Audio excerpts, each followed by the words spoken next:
नमस्कार। ये रामायण कथा पूरी तरह से श्रीमद् वाल्मीकि रामायण के ऊपर आधारित है। यदि आप इसका निरंतर श्रवण करते रहना चाहते हैं तो इस चैनल को सब्सक्राइब ज़रूर कर लें और आगे आने वाले सभी पॉडकास्ट के नोटिफिकेशन के लिए बेल आइकन को भी ज़रूर से प्रेस कर दें। अब हम सुनेंगे 23वां सर्ग। विश्वामित्र सहित श्री राम और लक्ष्मण का सरयू गंगा संगम के समीप पुण्य आश्रम में रात को ठहरना। जब रात्रि बीती और प्रभात हुआ तब महामुनि विश्वामित्र ने तिनकों और पत्तों के बिछौने पर सोए हुए उन दोनों ककुत्स्थवंशी राजकुमारों से कहा, नरश्रेष्ठ राम, तुम्हारे जैसे पुत्र को पाकर महारानी कौशल्या सुपुत्र जननी कही जाती है। यह देखो, प्रातःकाल की संध्या का समय हो रहा है।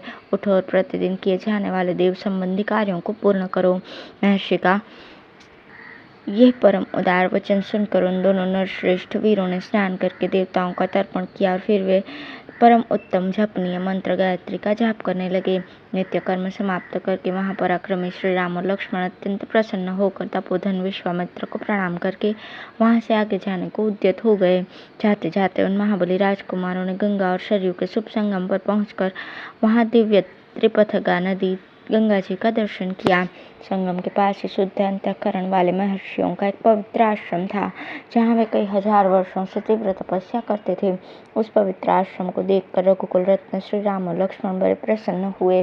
उन्होंने महात्मा विश्वामित्र से ये बात कही, भगवान, ये किसका पवित्र आश्रम है और इसमें कौन पुरुष निवास करता है, यह हम दोनों सुनना चाहते हैं।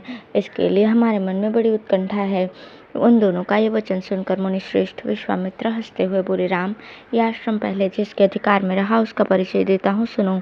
विद्वान पुरुष जिसे काम कहते हैं वो कंदर्प पूर्व काल में मूर्तिमान था, शरीर धारण करके विचरता था।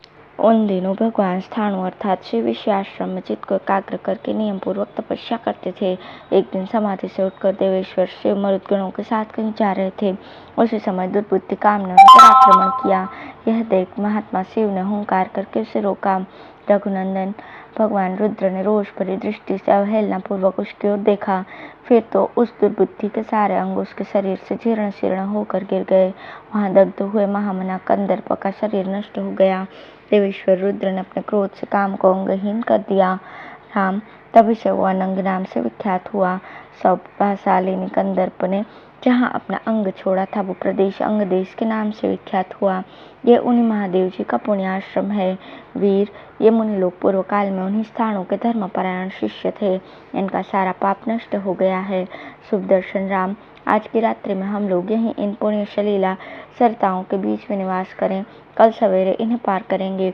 हम सब लोग पवित्र होकर इस पुण्य आश्रम में चलें। यहाँ रहना हमारे लिए बहुत उत्तम होगा। नरश्रेष्ठ, यहाँ स्नान करके जाप और हवन करने के पश्चात हम रात्रि में बड़े सुख से रहेंगे। वे लोग वहाँ इस प्रकार आपस में बातचीत कर रहे थे कि उस आश्रम में निवास करने वाले मुनि तपस्या द्वारा प्राप्त हुई दूरदृष्टि से उनका आगमन जानकर मन ही मन बड़े प्रसन्न हुए। उनके हृदय में हर्ष जनित उल्लास छा गया। उन्होंने विश्वामित्र जी को अर्घ्यपाद्य और अतिथि सत्कार की सामग्री अर्पित करने के पश्चात श्री राम और लक्ष्मण का भी आतिथ्य किया। यथोचित सत्कार करके उन मुनियों ने इन अतिथियों का भांति भांति की कथा वार्ताओं द्वारा मनोरंजन किया। फिर उन महर्षियों ने एकाग्रचित्त होकर यथावत संध्या वंदन एवं जाप किया। तदंतर वहां रहने वाले मुनियों ने अन्य उत्तम व्रतधारी मुनियों के साथ विश्वामित्र आदि को शयन के लिए उपयुक्त स्थान में पहुंचा दिया। संपूर्ण कामनाओं की पूर्ति करने वाले उस पुण्य आश्रम में उन विश्वामित्र आदि ने बड़े सुख से निवास किया। धर्मात्मा मुनि श्रेष्ठ विश्वामित्र ने उन मनोहर राजकुमारों का सुंदर कथाओं द्वारा मनोरंजन किया। अब है 24वां सर्ग। श्री राम और लक्ष्मण का गंगा पार होते समय विश्वामित्र जी से जल में उठती हुई तुमुल ध्वनि के विषय में प्रश्न किया। विश्वामित्र जी का उन्हें इसका कारण बताना तथा मलद करुष एवं ताटकावन का परिचय देते हुए उन्हें ताटकावत के लिए आज्ञा प्रदान करना। तदंतर निर्मल प्रभात काल में नित्य कर्म से निवृत्त हुए विश्वामित्र जी को आगे करके शत्रुदमन वीर श्री राम और लक्ष्मण गंगा नदी के तट पर आए। उस समय उत्तम व्रत का पालन करने वाले उन पुण्याश्रम निवासी महात्मा मुनियों ने एक सुंदर नाव मंगवाकर विश्वामित्र जी से कहा, महर्षि, आप इन राजकुमारों को आगे करके इस नाव पर बैठ जाइए और मार्ग को निर्विघ्नता पूर्वक तय कीजिए, जिससे विलंब न हो। विश्वामित्र जी ने बहुत अच्छा कहकर उन महर्षियों की सराहना की और वे श्री राम तथा लक्ष्मण के साथ समुद्रगामिनी गंगा नदी को पार करने लगे। गंगा की बीच धारा में आने पर छोटे भाई सहित महातेजस्वी श्री राम को दो जलों के टकराने की बड़ी भारी आवाज सुनाई देने लगी। यह कैसी आवाज है?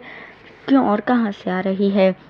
इस बात को निश्चित रूप से जानने की इच्छा उनके भीतर जाग उठी। तब श्री राम ने नदी के मध्य भाग में मुनिवर विश्वामित्र से पूछा, जल के परस्पर मिलने से यहाँ ऐसी तुमुल ध्वनि क्यों हो रही है। श्री रामचंद्र जी के वचन में इस रहस्य को जानने की उत्कंठा भरी हुई थी। उसे सुनकर धर्मात्मा विश्वामित्र ने उस महान शब्द का सुनिश्चित कारण बताते हुए कहा, नरश्रेष्ठ राम, कैलाश पर्वत पर एक सुंदर सरोवर है। उसे ब्रह्मा जी ने अपने मानसिक संकल्प से प्रकट किया था। मन के द्वारा प्रकट होने से ही वो उत्तम सरोवर मानस कहलाता है। उस सरोवर से एक नदी निकली है जो अयोध्यापुरी से सटकर बहती है। ब्रह्मसर से निकलने के कारण वो पवित्र नदी सरयू के नाम से विख्यात है। उसी का जल गंगा जी में मिल रहा है। दो नदियों के जलों के संघर्ष से ये भारी आवाज हो रही है जिसकी कहीं तुलना नहीं है।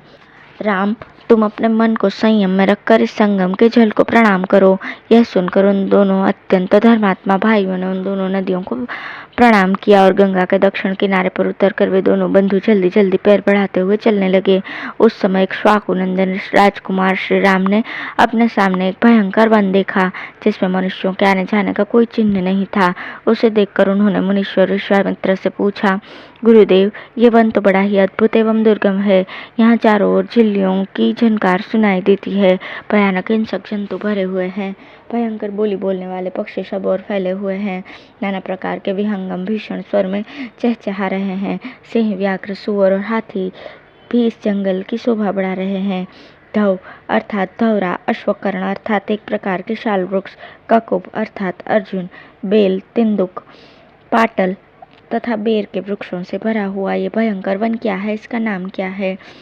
बहुत तब महातेजस्वी महामुनि विश्वामित्र जी ने उनसे कहा, वत्स ककुत्स्थनंदन, यह भयंकर वन जिनके अधिकार में रहा है उनका परिचय सुनो। नरश्रेष्ठ, पूर्व काल में यहाँ दो समृद्धिशाली जनपद थे, मलद और करुष। ये दोनों देश देवताओं के प्रयत्न से निर्मित हुए थे। राम, पहले की बात है, वृत्रासुर का वध करने के पश्चात देवराज इंद्र मल से लिप्त हो गए। क्षुधा ने भी उन्हें धर दबाया और उनके भीतर ब्रह्म हत्या प्रविष्ट हो गई। तब देवताओं तथा तपोधन ऋषियों ने मलिन इंद्र को यहाँ गंगा जल से भरे हुए कलशों द्वारा नहलाया तथा उनके मल और कारुष क्षुधा को छुड़ा दिया। इस भूभाग में देवराज इंद्र के शरीर से उत्पन्न हुए मल और कारुष को देखकर देवता लोग बड़े प्रसन्न हुए। इंद्र पूर्ववत निर्मल और निष्करुष अर्थात क्षुधाहीन एवं शुद्ध हो गए। तब उन्होंने प्रसन्न होकर इस देश को यह उत्तम वर प्रदान किया, ये दो जनपद लोक में मलद और करुष नाम से विख्यात होंगे। मेरा अंग जनित मल को धारण करने वाले ये दोनों देश बड़े समृद्धिशाली होंगे। बुद्धिमान इंद्र के द्वारा की गई उस देश की वो पूजा देखकर देवताओं ने पाक शासन को बारंबार साधुवाद दिया।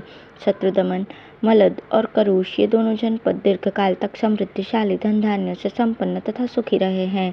कुछ काल के अनंतर यहाँ इच्छानुसार रूप धारण करने वाली एक यक्षिणी आई जो अपने शरीर में 1000 हाथियों का बल धारण करती है। उसका नाम ताटका है। वो बुद्धिमान सुंद नामक दैत्य की पत्नी है। तुम्हारा कल्याण हो। मारीच नामक राक्षस जो इंद्र के समान पराक्रमी है उस ताटका का ही पुत्र है। उसकी भुजाएं गोल, मस्तक बहुत बड़ा, मुंह फैला हुआ और शरीर विशाल है। वो भयानक आकार वाला राक्षस यहाँ की प्रजा को सदा ही त्रास पहुंचाता रहता है। रघुनंदन, वह दुराचारिणी ताटका भी सदा मलद और करुष इन दोनों जनपदों का विनाश करती रहती है। वह यक्षिणी 1.5 योजन अर्थात 6 कोस तक के मार्ग को घेर कर इस वन में रहती है। अतः हम लोगों को जिस ओर ताटका वन है उधर ही चलना चाहिए। तुम अपने बाहुबल का आश्रय लेकर उस दुराचारिणी को मार दो। मेरी आज्ञा से इस देश को पुनः निष्कंटक बना दो। यह देश ऐसा रमणीय है तो भी इस समय कोई यहाँ आ नहीं सकता है। राम, उस असह्य एवं भयानक यक्षिणी ने इस देश को उजाड़ कर रख दिया है। यह वन ऐसा भयंकर क्यों है, यह सारा रहस्य मैंने तुम्हें बता दिया। उस यक्षिणी ने ही इस सारे देश को उजाड़ दिया है और वो आज भी अपने इस क्रूर कर्म से निवृत्त नहीं हुई है। इस प्रकार श्री वाल्मीकि निर्मित आर्ष रामायण आदि काव्य के बालकांड में 24वां सर्ग पूर्ण हुआ। धन्यवाद।